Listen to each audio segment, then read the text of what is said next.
Bienvenue sur la chaîne Smart Tool FR, votre rendez-vous quotidien avec les outils pour votre maison et jardin. Aujourd'hui, je vais vous parler d'un produit qui a vraiment attiré mon attention. La clé à choc sans fil Parkside PASSK 20 Li-A1. Si vous êtes comme moi et que vous aimez bricoler, cet outil pourrait bien devenir un indispensable de votre caisse à outils. Alors, pour commencer, parlons de ce qui se cache derrière cette clé à choc. Avec une puissance de 20 volts et une batterie de 4 ampères, elle promet d'être à la hauteur de tous vos projets, que ce soit pour visser, dévisser ou percer. Personnellement, j'étais un peu sceptique au début. Est-ce qu'une clé à choc à ce prix-là peut vraiment tenir la route ? Eh bien, laissez-moi vous raconter mon expérience. Dès que j'ai déballé la clé à choc Parkside, j'ai été impressionné par son design. Elle est assez légère et ergonomique, ce qui la rend agréable à manipuler. Je l'ai utilisée pendant plusieurs heures sans ressentir de fatigue dans les mains, ce qui est un bon point si vous avez des travaux à réaliser sur la durée. Les poignées sont bien conçues et offrent une bonne prise en main, même si vos mains sont un peu sales après avoir travaillé. Passons maintenant à la puissance. J'ai testé la clé à choc sur différents matériaux, du bois, du métal et même des éléments en plastique. Franchement, elle s'en sort très bien.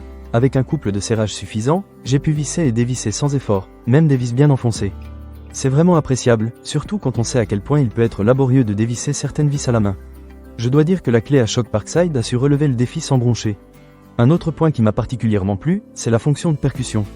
Cela permet de percer dans des matériaux plus durs, comme le béton ou la brique. J'ai essayé de percer dans un mur en béton, et là encore, la clé à choc m'a impressionné.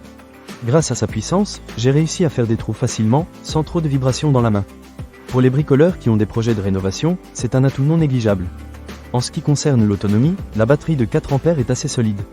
J'ai pu l'utiliser pendant plusieurs jours avant de devoir la recharger. Cela dépend bien sûr de l'intensité de votre utilisation, mais pour des travaux courants, elle tient bien la route. De plus, la recharge est rapide, ce qui est un vrai plus si vous êtes pressé de terminer un projet. Petit point à noter, la clé à choc Parkside est livrée avec plusieurs accessoires, ce qui est pratique. Vous avez des douilles et des embouts qui vous permettent de l'utiliser immédiatement sans avoir à acheter quoi que ce soit d'autre. C'est un bon point pour ceux qui débutent dans le bricolage ou qui n'ont pas encore une collection d'outils bien fournie. Cependant, il y a un petit bémol. J'ai remarqué que, même si la clé à choc est plutôt silencieuse pour un outil de ce type, elle peut parfois émettre des bruits un peu plus forts que ce à quoi je m'attendais. Ce n'est pas dramatique, mais si vous travaillez dans un environnement sensible au bruit, gardez-le en tête. Pour résumer, la clé à choc sans fil Parkside PASSK 20 Li-A1 est un excellent rapport qualité-prix. Elle allie puissance, ergonomie et praticité, ce qui en fait un outil idéal pour les bricoleurs amateurs et même pour les professionnels. Je la recommande sans hésiter à ceux qui cherchent un bon outil pour leur caisse à outils. Ne manquez pas cette occasion. Pour lire plus d'avis clients ou acheter cet objet dès maintenant, cliquez sur le lien dans la description. À très bientôt pour d'autres conseils et avis sur vos outils préférés.